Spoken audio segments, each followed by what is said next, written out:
Welcome to master mind of GK. एक बार फिर से आप लोग का स्वागत है मास्टर माइंड ऑफ जीके में। फ्रेंड्स, अभी हम लोग मध्यकालीन भारत इतिहास देख रहे हैं, घटना चक्र का सार संग्रह। ठीक है फ्रेंड्स, तो इसमें एक पेज आपका बच गया था फ्रेंड्स। इसके बाद में आपका नया टॉपिक शुरू होगा जो बहुत ही महत्वपूर्ण टॉपिक होगा, भारत का स्वतंत्रता संग्राम। ठीक है, तो पूरा वीडियो आप लोग जरूर देखिएगा फ्रेंड्स।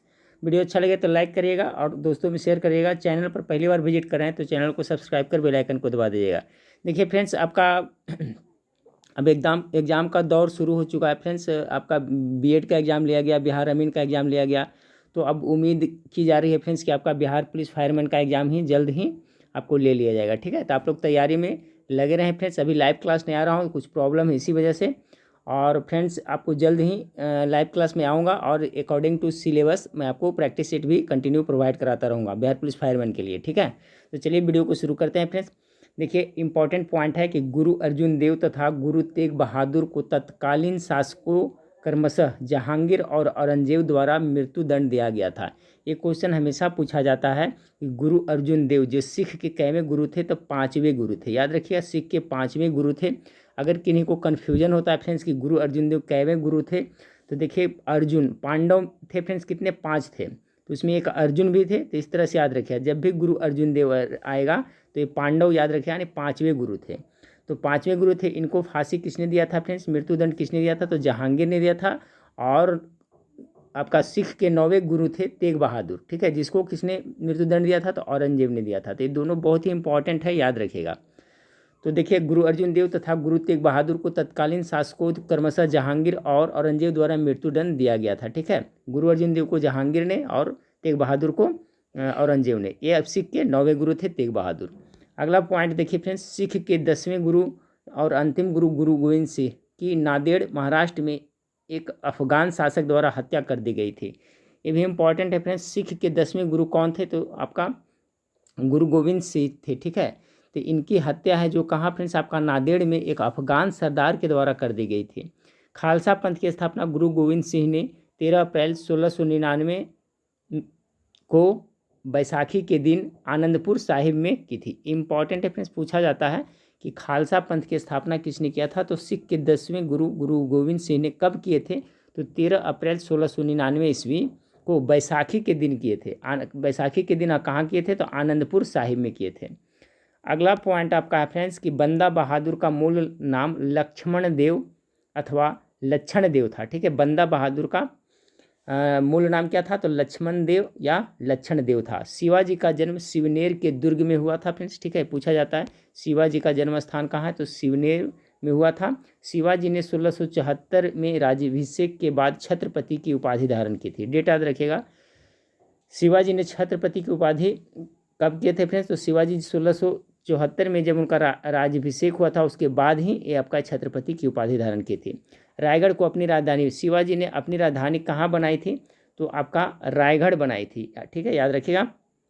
1680 ईस्वी में शिवाजी की मृत्यु हो गई। ठीक है, 1600 आपका 74 में इनकी राज्याभिषेक हुआ था और 1680 में इनकी मृत्यु हो गई थी। अगला है फ्रेंड्स आपका कि शिवाजी मुगलों की कैद से भागने के समय आगरा नगर के जयपुर भवन में कैद थे। ठीक है, शिवाजी मुगल कैद से भागने के समय आगरा नगर के जयपुर भवन में उनको कैद कर लिया गया था। शिवाजी ने राज्य के प्रशासन के लिए केंद्रीय स्तर पर अष्टप्रधान की व्यवस्था की थी। ठीक है, यानी प्रशासन के लिए अष्टप्रधान की व्यवस्था किसने की थी? तो शिवाजी ने किए थे। राजा राम 1689 से 17 ईस्वी तक साहू के प्रतिनिधि के रूप में मराठों का नेतृत्व करता रहा राजा राम। अगला पॉइंट आपका है फ्रेंड्स कि 1720 ईस्वी में साहू ने बालाजी विश्वनाथ के बड़े पुत्र बाजीराव प्रथम को पेशवा नियुक्त किया था। ठीक है, कब? 1720 ईस्वी में साहू ने बालाजी विश्वनाथ के बड़े पुत्र बाजीराव प्रथम, ये बाजीराव प्रथम थे जो आपका बालाजी विश्वनाथ के बड़े पुत्र थे, इनको साहू ने 1720 ईस्वी में पेशवा नियुक्त किया था। मराठा काल में सरंजामी प्रथा भू राजस्व प्रशासन से संबंधित थी। याद रखिएगा फ्रेंड्स, ये सरंजामी प्रथा मराठा काल का जो भू राजस्व से प्रशासन से संबंधित है।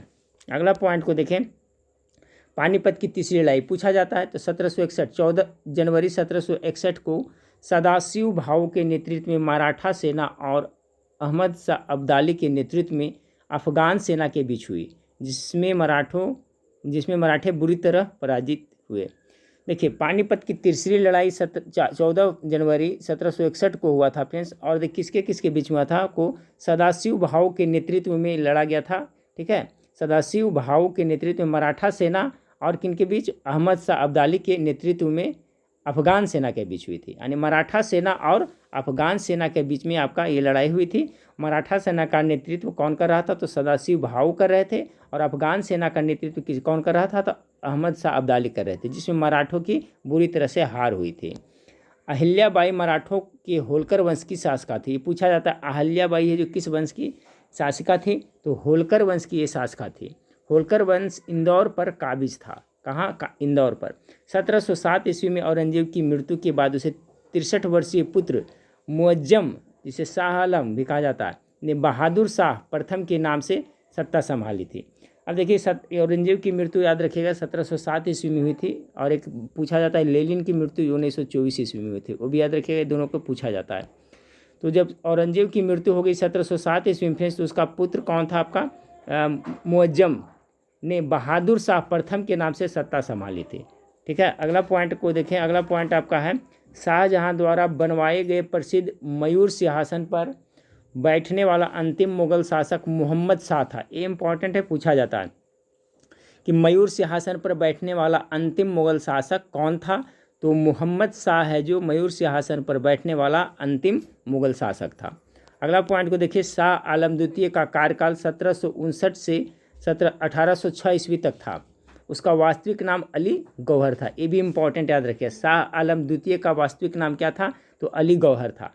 हैदराबाद के स्वतंत्र राज्य की स्थापना 1724 ईस्वी में चिनकिलीच खां उर्फ निजामुल मुल्क ने की थी। ठीक है, याद रखिएगा, हैदराबाद के स्वतंत्र राज्य की स्थापना 1724 ईस्वी में चिनकिलीच खां या तो उसे क्या कहा जाता था, निजाम मुल मुल्क ने की थी।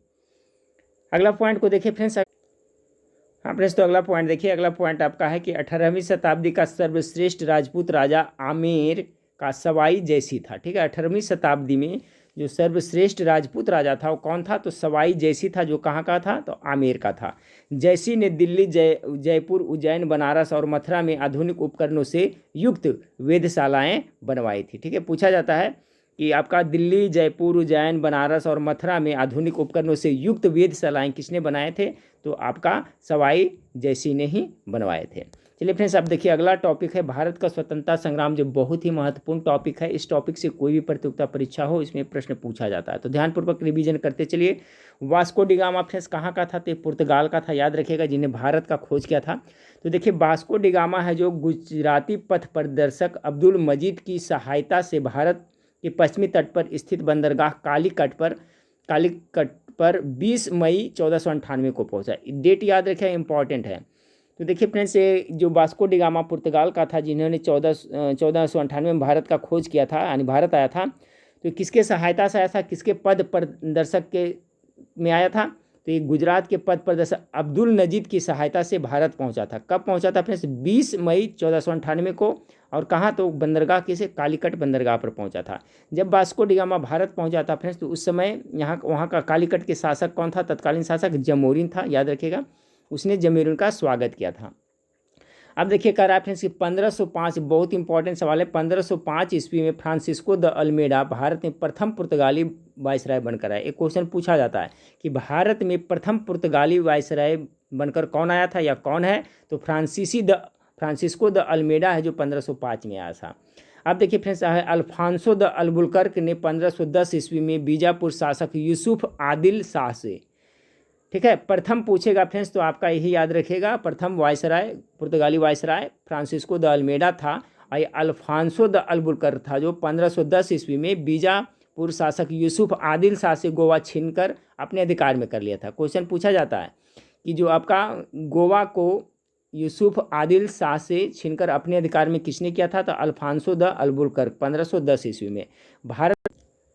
हाँ फ्रेंड्स, तो अगला पॉइंट है आपका, बहुत ही इंपॉर्टेंट है, इससे सवाल पक्का पूछा जाता है कि भारत में यूरोपीय व्यापारिक कंपनियों के आगमन का क्रम क्या है। तो सर्वप्रथम भारत में है जो फ्रेंड्स यूरोपीय व्यापारिक कंपनियां भारत में कौन आया था, तो पुर्तगीज यानी पुर्तगाली आया था, उसके बाद में डच आया था, उसके बाद अंग्रेज आया था, उसके बाद डेन आया था और लास्ट में सबसे फ्रांसीसी आएगा। ठीक है, तो याद रखिएगा, सबसे पहले पुर्तगाली, उसके बाद वह डच, उसके बाद अंग्रेज, उसके बाद डेन और उसके बाद में फ्रांसीसी। अब देखिए यहाँ पर कुछ दिया हुआ है टेबल में फ्रेंड्स आपका कि भारत में यूरोपीय व्यापारिक कंपनियाँ नाम दिया है, उसका स्थापना वर्ष दिया है और भारत में अस्थाई फैक्ट्री कभी इन्होंने लगाया था। ठीक है, याद रखिएगा। तो देखिए पुर्तगाली है जो फ्रेंड्स आपका भारत में कंपनी की स्थापना 1498 में कर लिया था, लेकिन इन्होंने आपका अस्थाई फैक्ट्री 1503 ईस्वी में कोचीन में किया था। अंग्रेज जो अपनी व्यापारिक कंपनी का स्थापना किया था 1600 ईस्वी में कर लिया था अंग्रेज, लेकिन अस्थाई कब खोला था फ्रेंड्स आपका 1613 ईस्वी में। डच है जो अपना आप कंपनी भारत में कब स्थापित किया था फ्रेंड्स व्यापारिक कंपनी, तो 1602 ईस्वी में, और ये मुसलीपट्टम में अस्थाई 1605 ईस्वी में हो गया था। और डेनिस है जो 1616 ईस्वी में किया था।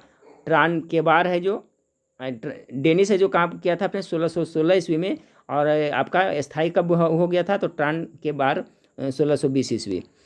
तो देखिए फ्रेंड्स एक इम्पॉर्टेंट ये भी याद रखिएगा, पुर्तगाली है जो स्थापना तो किया था 1498 ईस्वी में, जगह का नाम तो पुर्तगाली कोचीन में किया था पहली फैक्ट्री का स्थापना। अंग्रेज है सूरत में किया था। डच है जो आपका मुसलीपट्टम में किया था। डेनिस है जो ट्रान के बार में किया था। और फ्रांसीसी है जो कहाँ किया था, सूरत में किया था। ये उसका स्थापना वर्ष है। ये अस्थाई फैक्ट्री कब हो गया था उसका ये डेट दिया हुआ है। ठीक है, तो इम्पॉर्टेंट है, पूछा जाता है कि पुर्तगाली ने अपनी पहली फैक्ट्री कहाँ लगाई थी, तो कोचीन में। अंग्रेज ने कहा तो सूरत में। डच ने कहा तो मुसलीपट्टम में। डेनिस है जो आपका ट्रान के बार में। और फ्रांसीसी है जो आपका सूरत में। ये इंपॉर्टेंट है। और ये इंपॉर्टेंट है कि पुर्तगाली अपने स्थापना कब किया था, ये ज़्यादा पूछा जाता है। ठीक है, तो ये सब देखिए आपका है, वीडियो को पॉज करके आराम से इसको देख सकते हैं।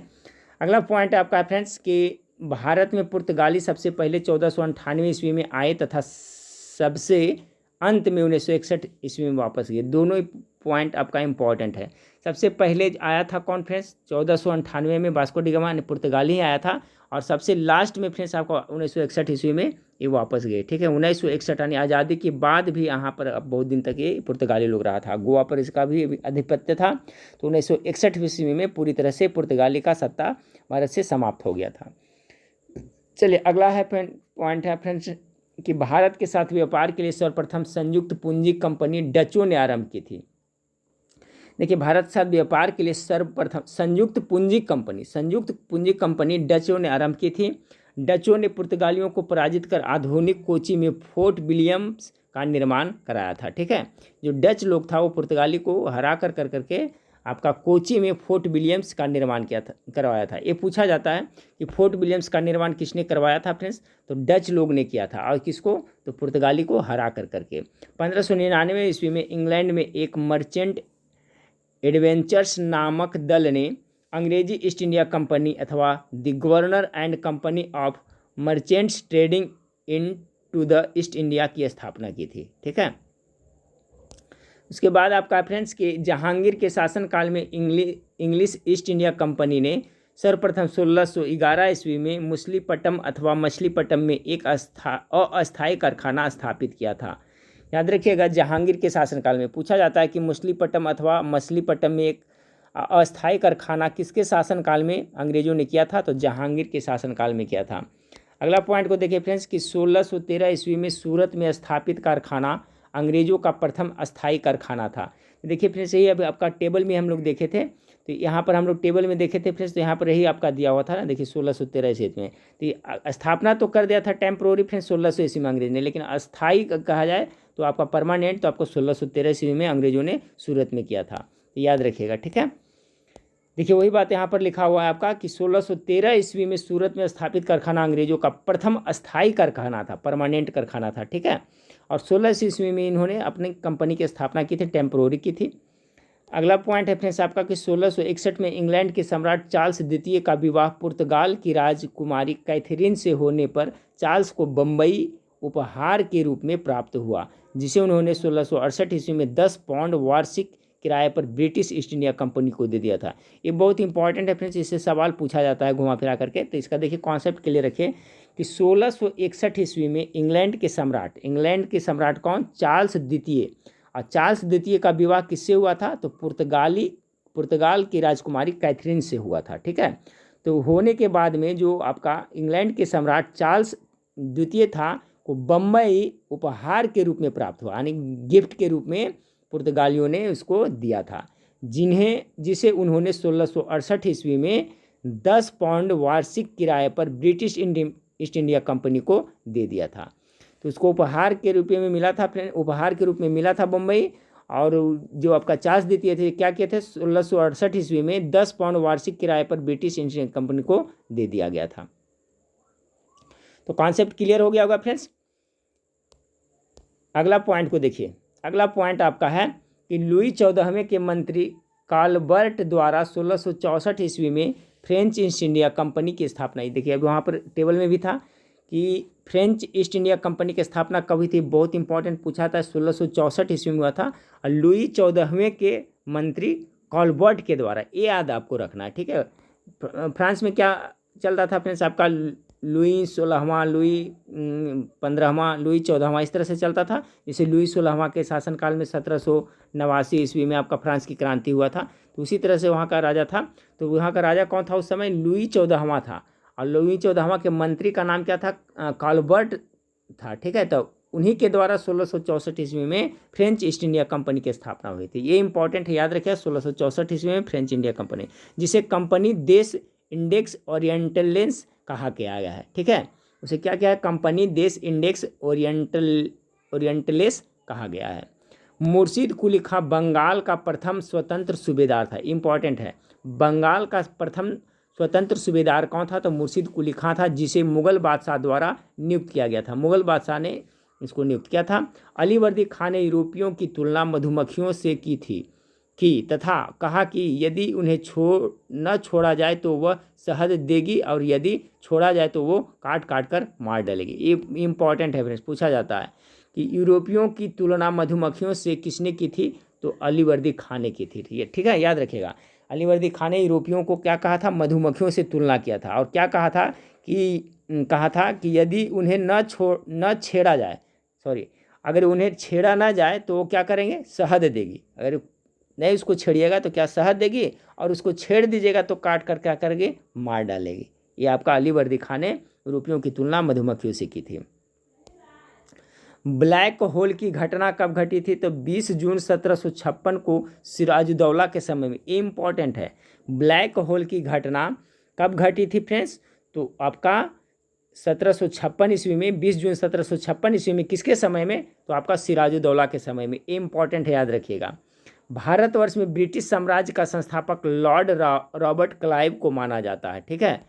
भारत में अगर जो मुख्य रूप से देखा जाए तो ब्रिटिश साम्राज्य का जो संस्थापक माना जाता है वो रॉबर्ट क्लाइव को माना जाता है। 22 अक्टूबर 1764 को अंग्रेज ने मीर कासिम अथवा अवध के नवाब शुजाउद्दौला तथा दिल्ली के मुगल सम्राट शाह आलम द्वितीय की सम्मिलित सेना को बक्सर के युद्ध में परास्त किया था।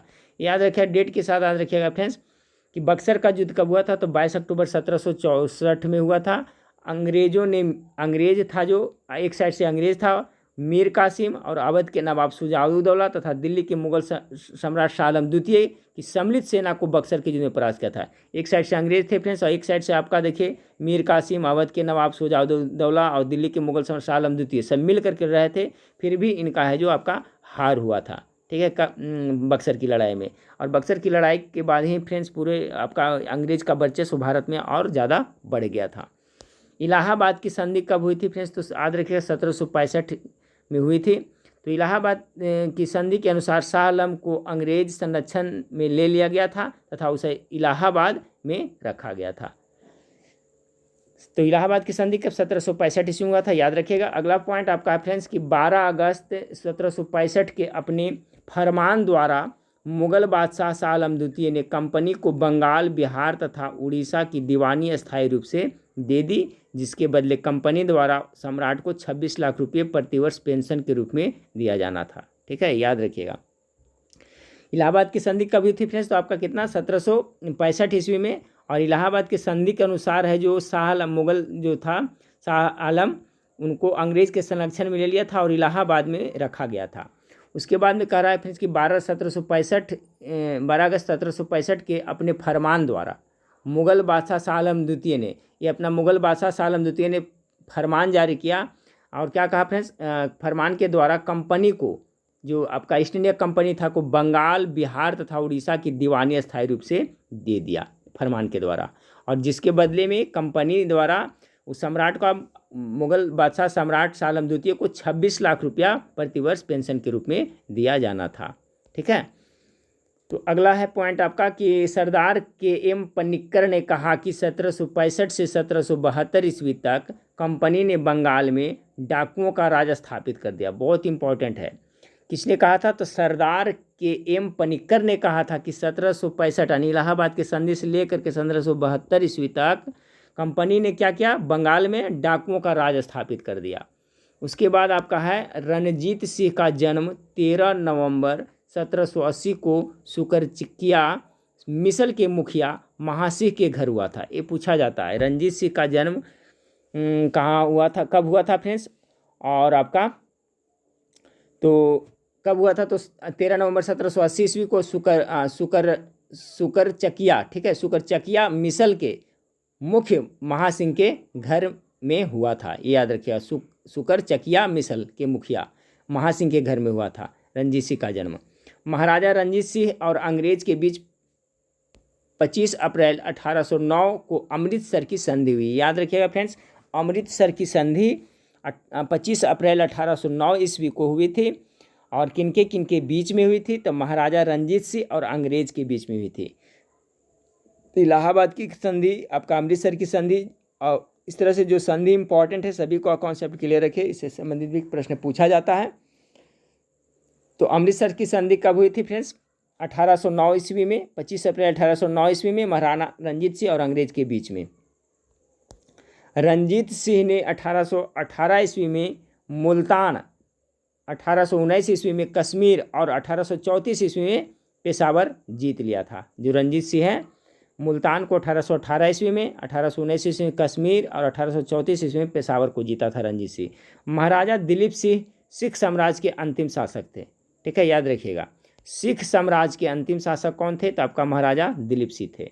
दिलीप सिंह का निधन अक्टूबर 1893 में पेरिस में हो गया था। इनकी अंत्येष्टि इंग्लैंड में हुई थी। एक क्वेश्चन पूछा जाता है कभी कभी, देखिएगा फ्रेंड्स, डीपली पूछा जाता है कि दिलीप सिंह की मृत्यु तो हुई थी आपका कहाँ? फ्रांस में हुई थी, लेकिन इनका जो अंतिम संस्कार कहाँ किया गया था? तो इंग्लैंड में लाकर किया गया था। याद रखिएगा। प्रथम आंग्ल मैसूर युद्ध, याद रखिएगा, 1767 से 1769 2 वर्ष तक चला था फ्रेंड्स। ठीक है, प्रथम आंग्ल मैसूर युद्ध का सेशन है 1767 से 69। द्वितीय आंग्ल मैसूर युद्ध 1780 से 84 के दौरान हैदर अली ने निजाम तथा मराठों के साथ मिलकर अंग्रेजों के विरुद्ध एक मोर्चा बनाई थी। द्वितीय आंग्ल मैसूर युद्ध हुआ था 1780 से 84। तो इसी दौरान में जो हैदर अली था, हैदर अली ने निजाम और किसको? मराठों के साथ मिलकर अंग्रेज के विरुद्ध एक मोर्चा बनाया था। अगला पॉइंट आपका फ्रेंड्स कि टीपू सुल्तान ने श्रीरंगपट्टनम को अपनी राजधानी बनाया एवं यहाँ जैकोबिन क्लब की स्थापना की और उसका सदस्य बना। ये देखिए पूछता है कि जैकोबिन क्लब की स्थापना किसने किया था? तो टीपू सुल्तान ने। और पूछा जाता है कि टीपू सुल्तान ने अपनी राजधानी कहाँ बनाई थी? तो श्रीरंगपट्टनम बनाई थी। अगला पॉइंट को देखें कि तृतीय आंग्ल मैसूर युद्ध कब हुआ था? तो 1790 से 92 में हुआ था। तृतीय आंग्ल मैसूर युद्ध का अवसान श्रीरंगपट्टनम की संधि द्वारा हुआ। ठीक है, यानी तृतीय आंग्ल मैसूर युद्ध का समाप्ति है जो फ्रेंड्स श्रीरंगपट्टनम की संधि 1792 के द्वारा हुआ था। पूछा जाता है कि तृतीय आंग्ल मैसूर युद्ध की समाप्ति कब हुआ था? कौन सा संधि द्वारा? तो श्रीरंगपट्टनम की संधि 1792 के द्वारा। टीपू सुल्तान चतुर्थ आंग्ल मैसूर युद्ध 1799 के दौरान अंग्रेजों से लड़ते हुए मारे गए थे। ये देखिए याद रखिएगा कि आपका कौन सा आंग्ल मैसूर युद्ध में टीपू सुल्तान मारे गए थे अंग्रेज से लड़ते हुए? तो याद रखिएगा चतुर्थ आंग्ल मैसूर युद्ध 1799 में हुआ था। इसी के दौरान वो लड़ते हुए अंग्रेजों द्वारा मारे गए थे। ठीक है, तो याद रखिएगा चतुर्थ आंग्ल मैसूर युद्ध में टीपू सुल्तान मारे गए थे। 1793 में कॉर्नवालिस ने भू राजस्व की अस्थायी बंदोबस्त प्रणाली का प्रारंभ किया। टॉप मोस्ट VVI क्वेश्चन है कि अस्थायी बंदोबस्त की शुरुआत किसने और कब किया था? तो लॉर्ड कॉर्नवालिस ने 1793 ईस्वी में किया था। इसे इस्तमरारी, जागीरदारी, मालगुजारी एवं विस्वेदारी आदि भिन्न भिन्न नामों से जाना जाता था। जो अस्थायी बंदोबस्त प्रणाली, इसका प्रारंभ लॉर्ड कॉर्नवालिस ने 1793 ईस्वी में किया था, उसको कई नाम से जाना जाता था फ्रेंड्स। इस्तमरारी, जागीरदारी, मालगुजारी एवं विश्वेदारी नाम से जाना जाता था। अस्थायी बंदोबस्त के अंतर्गत समूचे ब्रिटिश भारत के क्षेत्रफल का लगभग 19% हिस्सा शामिल था। ठीक है, यानी कि पूरे भारत में अस्थायी बंदोबस्त के अंतर्गत में समूचे ब्रिटिश भारत के क्षेत्रफल का लगभग कितना 19% हिस्सा शामिल था। रैयतवाड़ी व्यवस्था के जन्मदाता टॉमस मुनरो और कैप्टन रीड थे। इंपॉर्टेंट है फ्रेंड्स, बहुत इंपॉर्टेंट है। रैयतवाड़ी व्यवस्था के जन्मदाता किसे माना जाता है? तो टॉमस मुनरो और कैप्टन रीड को माना जाता है। बहुत ज़्यादा इंपॉर्टेंट पॉइंट याद रखिएगा। टॉमस मुनरो और कैप्टन रीड रैयतवाड़ी व्यवस्था के जन्मदाता, जिन्होंने सर्वप्रथम इसे तमिलनाडु के बारामहल जिले में लागू किया था। ये भी बहुत ज़्यादा इंपॉर्टेंट है कि जो आपका रैयतवाड़ी व्यवस्था सर्वप्रथम है जो कहाँ लागू हुआ था? तो तमिलनाडु के बारामाह जिले में लागू हुआ था आपका रैयतवाड़ी व्यवस्था। अगला पॉइंट को देखिए फ्रेंड्स कि यह व्यवस्था मद्रास, बम्बई के कुछ हिस्से, पूर्वी बंगाल, असम तथा कुर्ग में लागू की गई थी। आपका रैयतवाड़ी व्यवस्था इधर भी लागू किया गया था, आपका बम्बई के कुछ हिस्से में, पूर्वी बंगाल में और असम तथा कुर्ग में। महलवाड़ी पद्धति में भू राजस्व व्यवस्था कृषक के साथ नहीं बल्कि प्रत्येक ग्राम अथवा महल के साथ स्थापित की जाती थी। ठीक है, ये देखिए एक रैयतवाड़ी व्यवस्था था, फिर एक है महलवाड़ी पद्धति। तो महलवाड़ी पद्धति में भू राजस्व व्यवस्था कृषक के साथ नहीं, यानी जो किसान थे उसके साथ नहीं किया जाता था, बल्कि प्रत्येक ग्राम अथवा महल के साथ स्थापित किया जाता था। याद रखिएगा, महलवाड़ी पद्धति जो कृषक के साथ नहीं होता था। ठीक है, प्रत्येक ग्राम अथवा महल के साथ स्थापित किया जाता था। महलवाड़ी पद्धति उत्तर प्रदेश, मध्य प्रदेश तथा पंजाब में लागू की गई, जिसके अंतर्गत कुल ब्रिटिश भारत के भूक्षेत्र का कितना 30% हिस्सा शामिल था। अगला पॉइंट देखिए फ्रेंड्स, दादा भाई नौरोजी ने अपने लेखों में इंग्लैंड डेब्ट to India, poverty and un British rule in India, the wants and means of India, the on the commerce of India के माध्यम से अपने अपवाह सिद्धांत का प्रतिपादन किया था। तो दादा भाई नौरोजी ने अपने, इनका लेख है सभी याद रखें, जिसमें सबसे फेमस यही पूछा जाता है कि poverty and un British rule in India किनका है फ्रेंड्स? तो आपका दादा भाई नौरोजी का है। बाकी इंग्लैंड डेब्ट टू इंडिया इन्हीं का है, the wants and means of India इन्हीं का है लेख है, तथा on the commerce of India सभी है जो आपका किनका है? तो दादा भाई नौरोजी का। तो याद रखिए फ्रेंड्स, पहले तो बार बार ये पूछा जाता था, हो सकता है अब ये भी पूछा जाए। अगला पॉइंट है फ्रेंड्स कि दादा भाई नौरोजी 1865 ईस्वी में WC बनर्जी के साथ मिलकर लंदन इंडिया सोसाइटी का गठन किया था। ये ज़्यादा इंपॉर्टेंट है, याद रखिएगा। आपका लंदन इंडिया सोसाइटी की स्थापना किसने किया था? तो दादा भाई नौरोजी ने कब किया था? 1865 ईस्वी में। और WC बनर्जी जो भारतीय राष्ट्रीय कांग्रेस के प्रथम अध्यक्ष थे, उनके सहायता से आपका लंदन इंडिया सोसाइटी का गठन किया था, याद रखिएगा। 1892 में लिबरल पार्टी के टिकट पर ब्रिटिश हाउस ऑफ कॉमन्स के लिए चुने जाने वाले दादा भाई नौरोजी पहले भारतीय थे। ये भी पूछा जाता है फ्रेंड्स। ठीक है, तो याद रखिएगा कि 1892 में लिबरल पार्टी के टिकट, कौन सा पार्टी का था? Liberal party. ये इंपॉर्टेंट है, याद रखिएगा। 1892 ईस्वी में लिबरल पार्टी के टिकट पर ब्रिटिश हाउस ऑफ कॉमन्स के लिए चुने जाने वाले प्रथम व्यक्ति कौन थे? तो दादा भाई नौरोजी थे। पार्टी का नाम भी जरूर याद रखिएगा, लिबरल पार्टी के टिकट पर। अब देखिए फ्रेंड्स, यहाँ पर है गवर्नर जनरल एवं उनकी नीतियाँ। ये बहुत ज़्यादा इंपॉर्टेंट है, टेबल याद रखिएगा। तो देखिए फ्रेंड्स, आपका वॉरेन हेस्टिंग्स 1772 ईस्वी में बंगाल द्वैध शासन का अंत किया था। बहुत ज़्यादा इंपॉर्टेंट है, द्वैध शासन का अंत किसने किया था? तो वॉरेन हेस्टिंग्स ने 1772 ईस्वी में किया था। लॉर्ड कॉर्नवालिस ने अस्थायी बंदोबस्त कब लागू किया था? 1793 में किया था, याद रखिएगा। लॉर्ड वेलेस्ली जी है सहायक संधि का जन्मदाता कहा जाता है, 1798 ईस्वी में, याद रखिएगा। तो लॉर्ड वेलेस्ली सहायक संधि कब लागू किया था? आपका 1798 में। लॉर्ड विलियम बेटिंग टॉपमोस्ट भी है, 1829 ईस्वी में सती प्रथा पर रोक लगाया था राजा राम मोहन राय की सहायता से। लॉर्ड डलहौजी 1856 में राज्य हड़प नीति, ये भी याद रखिएगा। राज्य हड़प नीति किसने लाया था? तो आपका डलहौजी ने लाया था फिर कब? 1856 में।